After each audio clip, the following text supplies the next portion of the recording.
চরমনাইয়ের পীর ও ইসলামী আন্দোলন বাংলাদেশকে হঠাৎ করে বিতর্কিত করার জন্য একটি গোষ্ঠী মাঠে নেমেছে। মূলত তাদের উদ্দেশ্য হচ্ছে যে কোনো মূল্যে ইসলামী আন্দোলন বাংলাদেশের অগ্রযাত্রাকে বন্ধ করে দেয়া, স্তব্ধ করে দেয়া। সহজ এই কাজটি করার জন্য তারা যে হাতিয়ার হিসেবে ব্যবহার করছেন সেটা হচ্ছে এই দলটি আওয়ামী লীগের দালাল, শেখ হাসিনার দালাল, এবং এই দলটি আওয়ামী লীগের অধীনে নির্বাচনে অংশগ্রহণ করেছে। তাহলে আমাদের জেনে নেওয়া দরকার যে আসলে ইসলামী আন্দোলন বাংলাদেশ আওয়ামী লীগের অধীনে কোন কোন নির্বাচনে অংশগ্রহণ করেছে এবং করেননি, কেন তারা হঠাৎ করে এই বিতর্ক সৃষ্টি করে সহজ সস্তা জনপ্রিয়তার জন্য মাঠে নেমেছেন, সে বিষয়ে আমাদের একটু হলেও জানা দরকার। আমি শুরুতে সারসংক্ষেপে একটা কথা বলি। আমি সবসময় বলতাম এদেশের দাড়িওয়ালা, টুপিওয়ালা, ইসলামওয়ালা ধর্মভিত্তিক ব্যক্তিরা যদি কোনো ভালো কাজ করেন, যখন তাদের উন্নতিগুলো চোখের সামনে আসা শুরু হয়, তখন সহজেই তাদেরকে স্তব্ধ করে দেওয়ার জন্য বিনা কারণে, বিনা ইস্যুতে আপনার তার বিরুদ্ধে কেউ না কেউ উঠে পড়ে লেগে যাবে।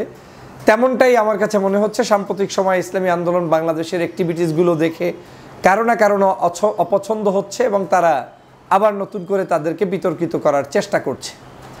ইসলামী আন্দোলন বাংলাদেশ 2014 সাল, যেটাকে আমরা প্রথম বলি যে একটি বিতর্কিত নির্বাচন হয়েছে, প্রথম প্রশ্ন রাখতে চাই যে 14 সালের এই বিতর্কিত নির্বাচনটাতে ইসলামী আন্দোলন বাংলাদেশ কি অংশগ্রহণ করেছিল? এই নির্বাচনটাতে কারা কারা অংশগ্রহণ করেছে? আপনারা নিশ্চয়ই জানেন 14 সালের 152-53টা সিট, যেই সিটে বিনা কন্টেস্টে নির্বাচিত হয়েছিলেন আওয়ামী লীগের লোকেরা, এবং সেই সময় এই অবৈধ নির্বাচনটা করা হয়েছিল শাহবাগে একদলদেরকে বিতর্কিত করে, তাদেরকে ফাঁসির মঞ্চে নিয়ে তারপরে ফাঁসি কার্যকর করে সেই সময়ের আলেম ওলামা, জামাত ইসলাম, বিএনপি সহ সব দলের উপরে একেবারে চরম মাত্রার জুলুম, নির্যাতন, অত্যাচার যা দরকার ছিল সব আওয়ামী লীগ করেছে এবং 14 নির্বাচন তারা কল করেছে। আওয়ামী লীগের দালালি যদি হয় তাহলে ইসলামী আন্দোলন বাংলাদেশের উচিত ছিল 2014 সালের ওই নির্বাচনটাতে অংশগ্রহণ করা এবং সবচাইতে ভালো রেজাল্ট সেই নির্বাচনে নিয়ে আসা। কিন্তু দেশের স্বার্থে, মানুষের স্বার্থে, মানুষের স্বাধীনতা সার্বভৌমত্বের স্বার্থে, ভোটাধিকারের স্বার্থে 2014 সালের সেই নির্বাচনে বিএনপি যেমন অংশগ্রহণ করে নাই, জামাত ইসলামী অংশগ্রহণ করে নাই, ইসলামী আন্দোলন বাংলাদেশও সেই নির্বাচনে অংশগ্রহণ করেন নাই। আপনারা অনেকেই মনে করেন যে আওয়ামী লীগের অধীনে নির্বাচনে গিয়েছে, কিন্তু খুঁজতেই যাই না যে কখন কোন সালের কোন নির্বাচনে গিয়েছে। প্রথম কথা হচ্ছে আওয়ামী দোসরদের সেই নির্বাচনে অংশগ্রহণ করেছে আওয়ামী লীগ 14 দল এবং জাতীয় পার্টি। একমাত্র এই যে গুটি কয়েকটি দলের কথা বললাম যারা বাংলাদেশের সর্ববৃহৎ দলের মধ্যে অন্যতম, বিএনপি, জামাত এবং ইসলামী আন্দোলন বাংলাদেশ, তারা 14 সালের নির্বাচনে যায় নাই।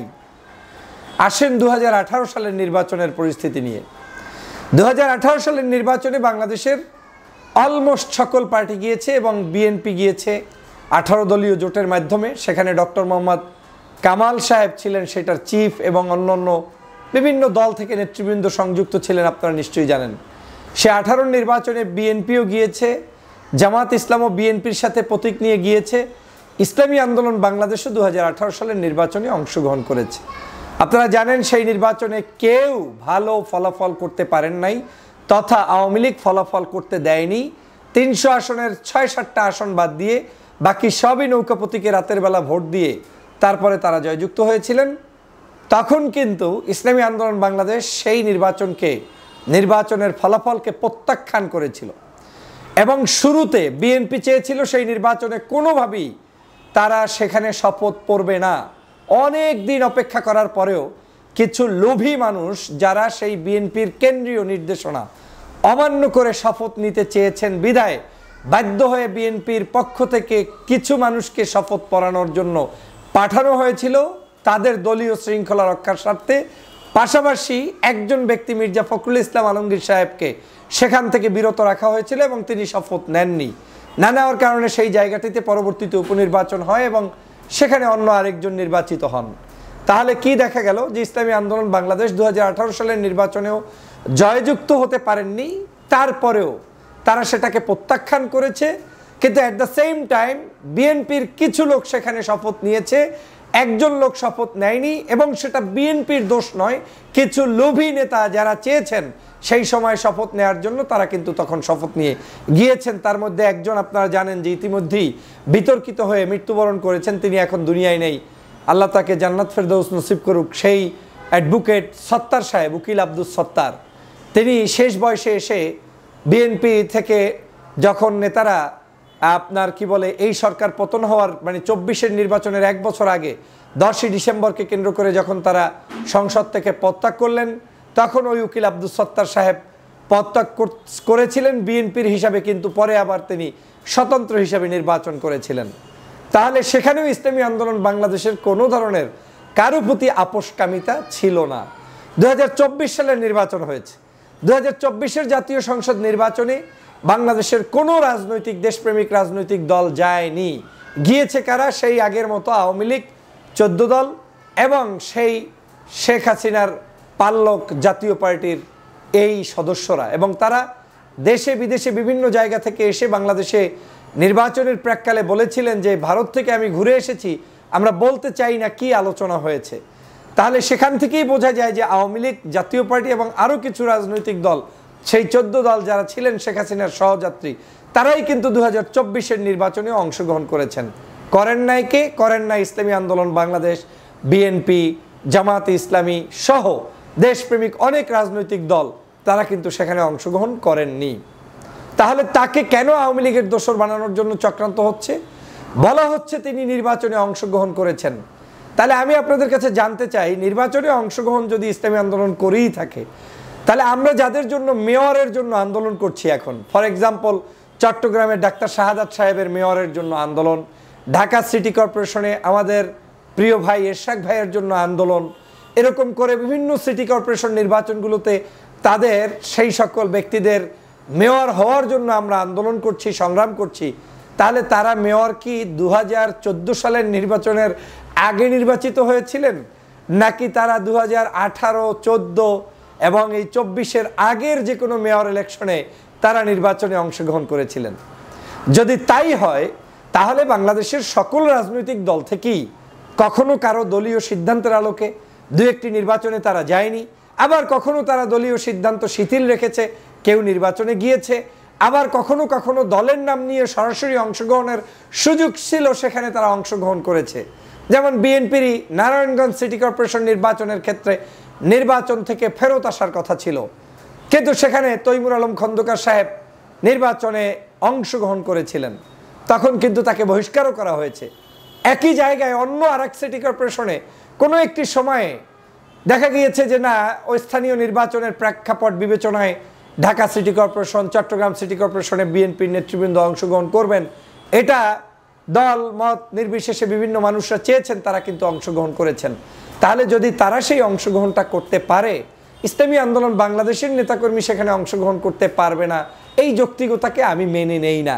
তবে ইসলামী আন্দোলন বাংলাদেশ সর্বশেষ যে বরিশাল সিটি কর্পোরেশন নির্বাচন সহ বিভিন্ন জায়গায় নির্বাচন হয়েছিল, সে কারণে কিন্তু তখন তারা আলোচিত হয়েছিল, সমালোচিত হয়েছিল। তখনকার সময় অনেক মানুষ এটাকে পক্ষে বিপক্ষে মতামত দিয়েছিলেন। এজন্য 24-এর নির্বাচনের ঠিক আগ মুহূর্তে এই নির্বাচনটাকে কোনোভাবে অনেকেই মেনে নিতে পারেনি।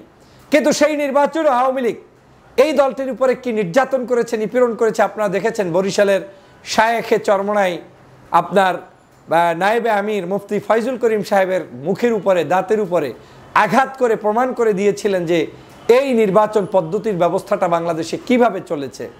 এবং তখন শায়েখে চরমনাই একটি ইন্টারভিউ দিয়ে বলেছিলেন যে আমি যদি বেঁচে থাকি তাহলে এই আওয়ামী লীগের পতন নিশ্চিত করে ছাড়বো ইনশাআল্লাহ। এবং আমি তখন সর্বপ্রথম তুরস্ক থেকে লাইভে এসে তার পক্ষে দাঁড়িয়ে কথা বলেছিলাম, যদিও ওই নির্বাচনের পক্ষে আমি ছিলাম না, কিন্তু কেন বলেছিলাম যে শেখ হাসিনার অধীনে একজন ব্যক্তির দাঁড়ানোর পরে এই পরিস্থিতি যদি হয়, একজন বিখ্যাত পীর এবং একটি দলের নেতাদের, যেখানে বিএনপির প্রার্থী ছিল না, জামাতের প্রার্থী ছিল না, সামান্য আপনার একজন চরমনের প্রার্থীকেও আপনি মানতে পারলেন না, এটার দ্বারা বাংলাদেশের গণতন্ত্রের জন্য, আপনাদের জন্য নির্বাচনে অংশগ্রহণ না করলেও আমাদের বিশ্বব্যাপী এবং দেশের বিভিন্ন জায়গায় নির্বাচন পদ্ধতিটাকে ফুটিয়ে তোলার কিন্তু একটি উপায়ও হয়েছিল এই নির্বাচনের মাধ্যমে। কারণ ওই নির্যাতন, অত্যাচারটা কিন্তু জাতির কাছে বিভিন্ন জায়গায় প্রশ্নবিদ্ধ হয়েছিল। এক বাক্যে বলতে গেলে সেই নির্বাচনটাও তারা অংশগ্রহণ করেছে, সেটাকে আমি তাদের রাজনৈতিক সিদ্ধান্ত বলবো, সেটাকে আমি দোষের কোনো সিদ্ধান্ত বলবো না। যদি ওই নির্বাচনটাকে আমি দোষের বলি, তাহলে এর পূর্বে ডাক্তার শাহাদাত এবং আপনার কি বলে আমাদের ঢাকা সিটি কর্পোরেশনের মেয়র হিসাবে যারা দাঁড়িয়েছিলেন, তাদের কেউই কিন্তু কোনোভাবে সঠিকভাবে নির্বাচনে দাঁড়ানোর রাইট রাখেন না। কিন্তু তারাও যখন দাঁড়িয়েছেন, শুধু তারাই না, বাংলাদেশের বিভিন্ন জায়গায় আমরা দেখেছি চরমনাইরও যেমন অনেক মেয়র চেয়ারম্যান নির্বাচিত হয়েছেন, পাশাপাশি জামাত ইসলামেরও কিছু মানুষ নির্বাচিত হয়েছেন, পাশাপাশি বিএনপিরও অনেক মানুষ নির্বাচিত হয়েছেন জায়গা বিশেষে। কিন্তু যে হারে তাদের নির্বাচিত হওয়ার কথা সেটা হতে পারেন নাই। যেমন প্রত্যেকটি জায়গায় সাধারণত মানুষের বিশ্বাস বিএনপি, জামাত কিংবা বিরোধী মতের মানুষরা নির্বাচিত হবে, কিন্তু ভোট কারচুপির কারণে হয়তো দেখা গিয়েছে 100-র মধ্যে 2-4টা জায়গায় হয়তো কোনো ইউনিয়ন পরিষদে কিংবা উপজেলা পরিষদে কিংবা সিটি কর্পোরেশনে বিভিন্ন জায়গায় তারা নির্বাচিত হয়েছিলেন, অথবা তাদেরকে নির্বাচিত হওয়ায় বাধাপ্রাপ্ত করা হয়েছে। তো আমি সে কারণে বলছি যে চরমনাইকে নিয়ে নতুন করে তাহলে এই ষড়যন্ত্র কেন? এর অন্যতম কারণ হচ্ছে চরমনাইয়ের পীর সাহেব বাংলাদেশের 24-এর আন্দোলনের নেতৃত্বে সামনে থেকে নেতৃত্ব দিয়েছেন। এটা গোপন কিছু না, আমি সামনে থেকে নেতৃত্ব দিয়েছি, 16 বছর পর্যন্ত কথা বলেছি। এটা বানিয়ে আমি আজকে নতুন কিছু সৃষ্টি করব এমন কিছু জনগণ বিশ্বাস করবে না। আমি যা করেছি তার দিবালোকের মতো স্পষ্ট। তেমনি 24-এর এই গণঅভ্যুত্থানে আন্দোলনে নেতৃত্ব দিয়ে চরমনাইয়ের পীর বাংলাদেশের অবিসংবাদিত নেতায় রূপান্তরিত হয়েছেন। ছাত্র জনতার কাছেও যেমন স্বীকৃতি লাভ করেছেন, বাংলাদেশের পজিটিভ রাজনীতিতেও তাদের এন্টার হয়েছে, প্রবেশ হয়েছে, এবং সেটাকে অনেকেই হয়তো সহ্য করতে পারছেন না। আপনারা আসলে মূল উদ্দেশ্যটা কি? আপনারা চান কেওয়াজ লাগিয়ে রাখতে, আপনারা চান অনৈক্য তৈরি করতে, আপনারা চান যে আজীবন জামাত, হেফাজত, চরমনাই একে অপরের পিছনে লেগেই থাকুক, আপনারা চান না যে ঐক্যবদ্ধ হোক। সে কারণেই এই ষড়যন্ত্র নতুন করে তাদের বিরুদ্ধে করা শুরু করেছেন। যদি আপনি চরমনাইয়ের পীরকেই মনে করেন যে আওয়ামী লীগের দালাল, তাহলে আমি বলে করব যে গত 16 বছরে কম বেশি সব রাজনৈতিক দলের নেতারাই আওয়ামী লীগের দালাল ছিলেন।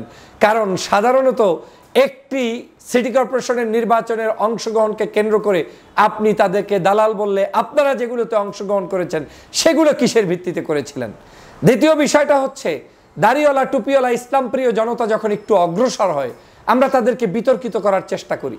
অথচ আজকের এই বাংলাদেশে এই মুহূর্তে যেই দলটি সবার আগে নিষিদ্ধ হওয়ার কথা ছিল, জাতীয় পার্টি, যেটা আওয়ামী লীগের সরাসরি দোসর, 16 বছর পর্যন্ত যেই দলটি বাংলাদেশে অন্যায়ভাবে চাপিয়ে দিয়ে আওয়ামী লীগকে ক্ষমতায় রেখেছে, সেই দল কিন্তু এখনো মিছিল করে, মিটিং করে এবং স্বপ্ন দেখে আগামীতে আবার নির্বাচনে অংশগ্রহণ করবে। আমি এই দলের কোনো ব্যক্তিগতভাবে কারোর সাথে আমার শত্রুতা নেই, বরং বন্ধুত্বপূর্ণ সম্পর্ক আছে। কিন্তু আমার খারাপ লাগে তখন যখন আমি দেখি যে দোসররা মুক্তি পেয়ে যায় আর প্রকৃত দেশপ্রেমিকদের বিরুদ্ধে ষড়যন্ত্রে কেউ না কেউ মাঠে নেমতে পড়েছে। আপনারা নিশ্চয়ই দেখেছেন চরমনাইয়ের পীর সাহেবের কাছে জামায়াত ইসলামের আমির ডাক্তার শফিকুর রহমান সাহেব যাওয়ার পর থেকে জামায়াতের সাথে চরমনাইয়ের সাথে একটি সৌহার্দ্যপূর্ণ সম্পর্ক বৃদ্ধি হয়েছে, এবং সেটার একটি ফলপ্রসূ রেজাল্ট আমরা দেখেছি সোহরাওয়ার্দী উদ্যানে। সকল ইসলামপন্থী রাজনৈতিক দল এবং দেশপ্রেমিক বহু রাজনৈতিক দল সেখানে অংশগ্রহণ করেছে। এই ঐক্যবদ্ধ বাংলাদেশই আমরা চাই, হাসিনার বিরুদ্ধে ঐক্যবদ্ধ বাংলাদেশই আমরা চাই, আওয়ামী লীগের বিরুদ্ধে ঐক্যবদ্ধ বাংলাদেশই আমরা চাই। কিন্তু কারা, কেন হঠাৎ করে এই বিতর্ক সৃষ্টি করছেন? কেন? বিএনপির মহাসচিব মির্জা ফখরুল ইসলাম আলমগীর সাহেব চরমনাইয়ের পীর সাহেবের কার্যালয়ে গিয়ে যখন উপস্থিত হয়েছেন, নামাজ পড়েছেন পাঁচকল্লি টুপি মাথায় দিয়ে, এবং তিনি সেখানে সৌহার্দ্যপূর্ণ বৈঠক করে দুইজনে যৌথ সম্মেলন করেছেন, সেটা কি পজিটিভ দিক নয়? নিশ্চয়ই সেটাও একটি পজিটিভ কাজ। অতএব বাংলাদেশের রাজনীতিতে সেই পজিটিভ কাজগুলোকে ইন্সপিরেশন করা উচিত। কিন্তু যখনই আমার দলে কেউ থাকলে মারহাবা, আর আমার থেকে একটু ভিন্ন আদর্শ পোষণ করলেই একেবারে নিন্দাবাদ, তাহলে এটার নাম রাজনীতি নয়, বরং আমি মনে করি এটা এক ধরনের স্বার্থন্বেষী কার্যক্রম। বাংলাদেশে টকশোতে, অনলাইনে নতুন করে ইসলামী আন্দোলনের যে কার্যক্রম শুরু হয়েছে এবং বাংলাদেশের রাজনীতিতে তাদের যে প্রবেশ শুরু হয়েছে, প্রত্যেকটি পদচারণায় তারা যে আজকের বাংলাদেশের মানুষের কাছে একটি উল্লেখযোগ্য নামে রূপান্তরিত হয়েছে, সেটা একমাত্র কিছু নাস্তিক্যবাদী দালালদের অপছন্দের কারণ। সে কারণেই চরমনাইয়ের বিরুদ্ধে, ইসলামী আন্দোলনের বিরুদ্ধে আওয়ামী ট্যাগ লাগিয়ে একটু শান্তি পেতে চান। কিন্তু আপনাদেরকে হুঁশিয়ার করে দিয়ে বলতে চাই, ইসলামী আন্দোলন বাংলাদেশের চরমনাইয়ের পীরের কর্মীরা 5ই আগস্ট বাংলাদেশ থেকে হাসিনাকে তাড়িয়েছে এবং তাড়াতে সাহায্য করেছে। আর 5ই আগস্টের পরে আন্দোলনের কর্মীরা আরও নতুন করে বাংলাদেশের রাজনীতিতে সক্রিয় ভূমিকা পালন করছে। এই ব্যক্তিদেরকে জনগণ যতদিন ভালোবাসবে, গ্রহণ করবে, এবং তারাও যতদিনে এই দেশের মানুষের পক্ষে থাকবে, ইসলামী মূল্যবোধের শক্তিগুলোকে ঐক্যবদ্ধ রাখার পক্ষে থাকবে, আলেম ওলামা ইসলামপন্থী নাগরিকদের মধ্যে বিভেদ সৃষ্টি করবে না, দেশপ্রেমিক নাগরিকদের সাথে ঐক্যবদ্ধভাবে চলার চেষ্টা করবে, এই চরমোনাইকে নিয়েও কেউ বিতর্কিত করে কোনো লাভ হবে না। হ্যাঁ, চরমোনাই যদি, ইসলামী আন্দোলন যদি যেই সময় যেই সিদ্ধান্ত নেওয়া দরকার দেশের স্বার্থে, জনগণের স্বার্থে, তার বাহিরে যায় এবং সেই কার্যক্রম চলমান রাখে, তাহলে একদিন হয়তো তাদেরকেও কেউ না কেউ ধিক্কার জানাবে। তবে আমার আস্থা এবং বিশ্বাসের জায়গাটা এত স্ট্রং যে এই ধরনের অপকর্ম অন্তত আর যাই হোক এই দলটি এবং ইসলাম প্রিয় রাজনৈতিক দল দেশ বিরোধী কোনো ষড়যন্ত্রে লিপ্ত হবে না, এটা আমার বিশ্বাস আছে। আসুন ষড়যন্ত্রবাদীদের ব্যাপারে সতর্ক হই। আমরা বাংলাদেশে যে মতের হই, যে দলের হই, যে আদর্শের হই, সকল রাজনৈতিক জায়গাগুলোতে আমাদের এই সকল দেশপ্রেমিক রাজনীতিবিদদেরকে স্পেস তৈরি করে দেই। আল্লাহ পাক তৌফিক দান করুক, আমিন। আসসালামু আলাইকুম ওয়া রাহমাতুল্লাহি ওয়া বারাকাতুহু।